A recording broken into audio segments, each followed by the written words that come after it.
Even when your finances and business are not in the condition that you want them to be or need them to be, you are not broken. Hello, hello, hello, and welcome to More Than Money, a podcast where we have nuanced conversations about money, business, and life, where we take the time to explore the human side of money because success with money is never just about the numbers. I'm your host, Jacquette Timmons, and I'm really, really glad you are joining me today, whether this is your very first episode or one of many. Thank you. And before we dive into today's episode, I have what I think is an introspective question.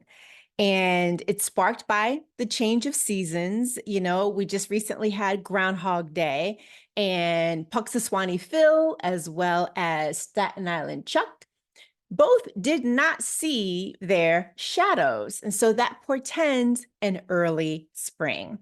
But that got me to thinking about seasons as it pertains to life, business, and money.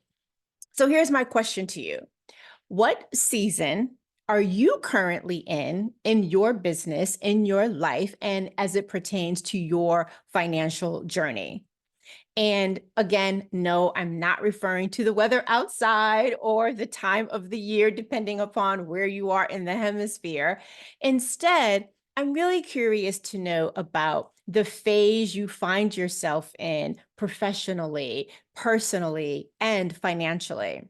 So, for example, are you in the midst of a launch or, embarking on a new career search where new beginnings and opportunities abound?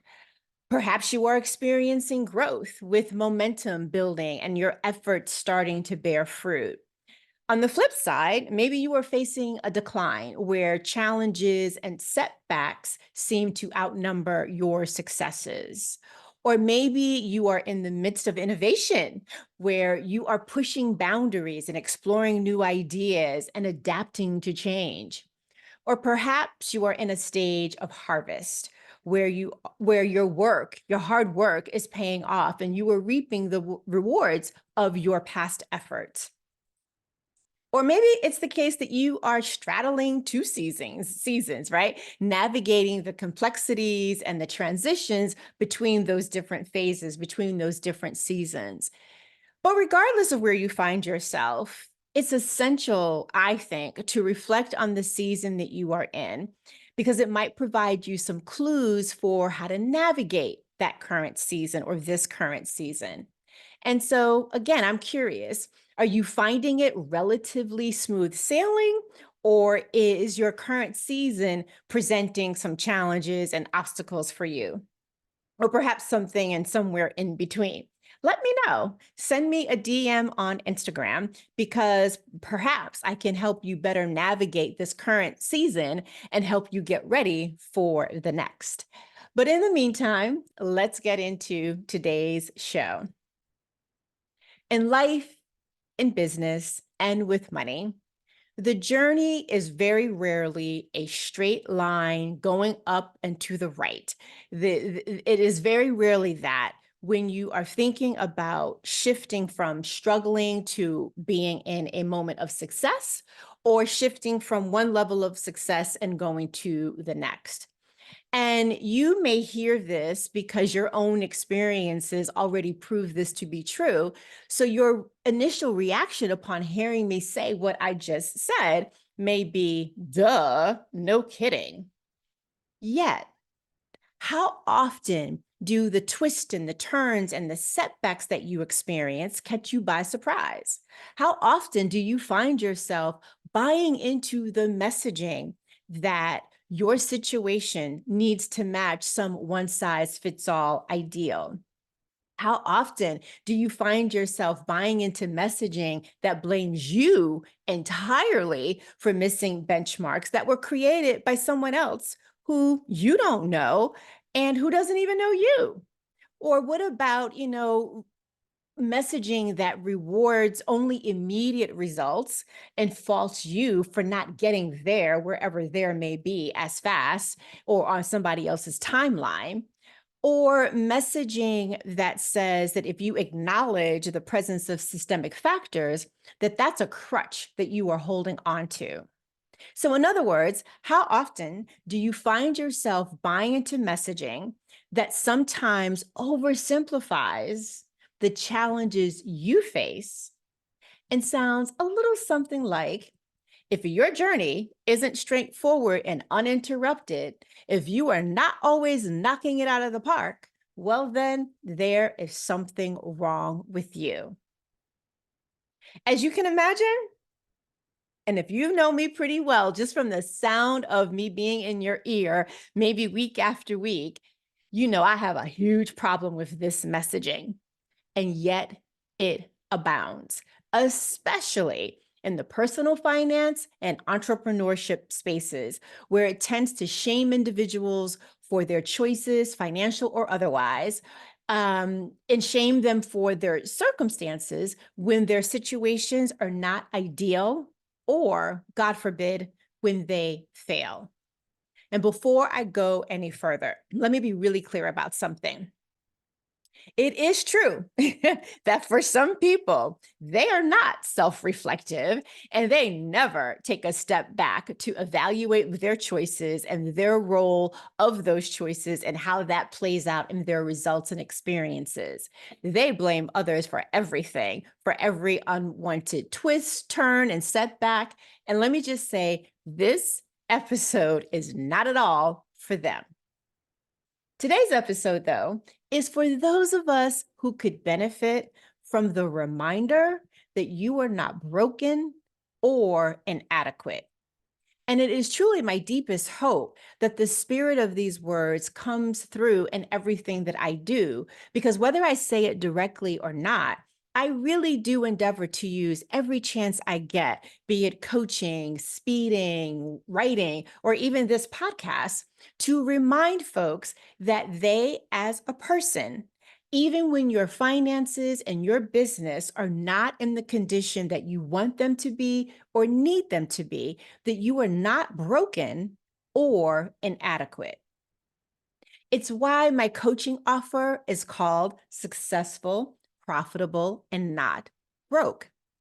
The title speaks to what it is that I want for everybody that I encounter and how I don't want them to feel broke. I don't want you to feel broke financially, energetically, or creatively.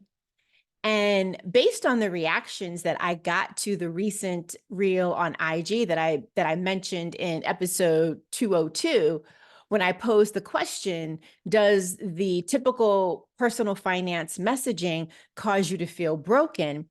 It was clear that I struck a nerve, A, and that B, it sounded like people needed to give themselves a little bit more grace. And so that's what I want to talk about today. Because the question that I posed on social media, while it pertained to personal finances, it could have easily been about entrepreneurship too. And I am deeply immersed in both realms, personally as a byproduct of my own lived experiences, and professionally as evidenced by my body of work. So I intimately understand the impact of spotlighting success stories in both spaces.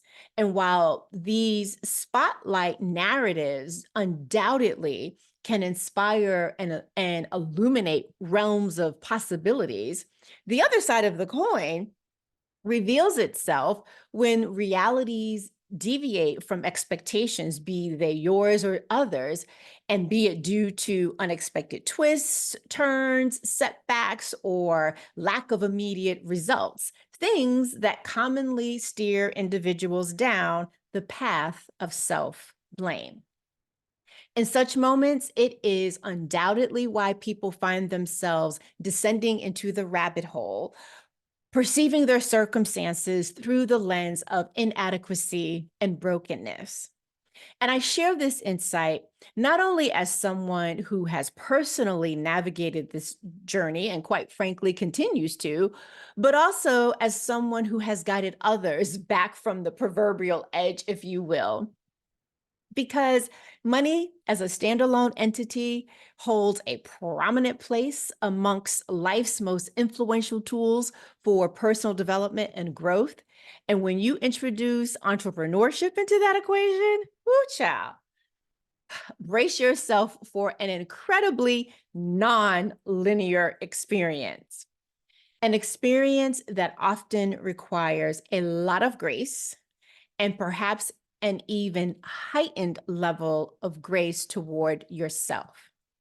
So let's dive into this a little bit more, especially since grace is one of those words that's very nuanced, it has nuanced meanings, and those meanings can vary depending upon context.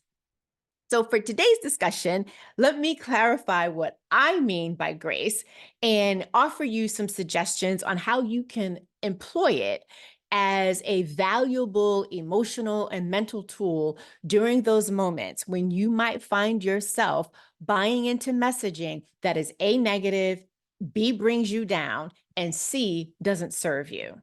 So, here's what I mean. When I say grace, it is about one, helping you to have self-compassion. And this involves extending kindness, understanding, and forgiveness to yourself. In other words, give to yourself that same compassion that you might offer to a family member or a dear friend or a client. Two, it means being resilient. And this involves remembering that you have faced adversity before and you've bounced back. You have a track record to prove that. So tap into the lessons that you've learned and get curious about what and how you can apply those learnings to this present moment or this present season. Three, it means having a positive mindset. And this helps you to reframe how you are viewing whatever is causing you to internalize negative messaging. And I don't mean this in any sort of Pollyannish way, but by spotlighting your strengths and achievements and focusing on this current situation as an opportunity and potential for growth. Fourth, it can help you to define your self-worth. And this encourages you to define your own self-worth. And it reminds you that your value, it is not determined solely by societal expectations or messaging that you don't want to embrace. And by any measure, what that means for me is that grace is pretty darn powerful. It can mitigate the negative impact of messaging that tends to shame you for your choices or the condition of your circumstances, that can, shame you for failing. It can shift the narrative from one of lack to one of empowerment and abundance. And so the next time that you encounter messaging that causes you to second guess your intrinsic worth, remember, first and foremost, you are not broken or inadequate. And second, remember to tap into the grace that you would naturally extend to others, and be sure to extend it to yourself.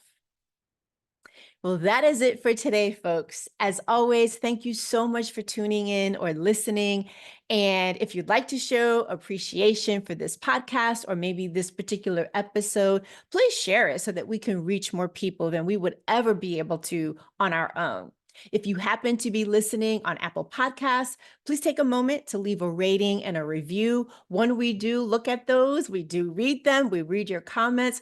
Plus, it just helps us on the platform. Let's be real. And if you happen to be watching this on YouTube, please take a moment and comment below. And of course, if you'd like to buy me a coffee, here's how you can do that. buymeacoffee.com/Jaquette. Again, buymeacoffee.com/Jaquette. And I am curious, before you go, to know what season you are currently experiencing in your life, in your business, and in your financial journey. So don't forget to send me a DM on Instagram. I'll be back with another episode, and I hope you will too. Until then, remember, it's about more than money.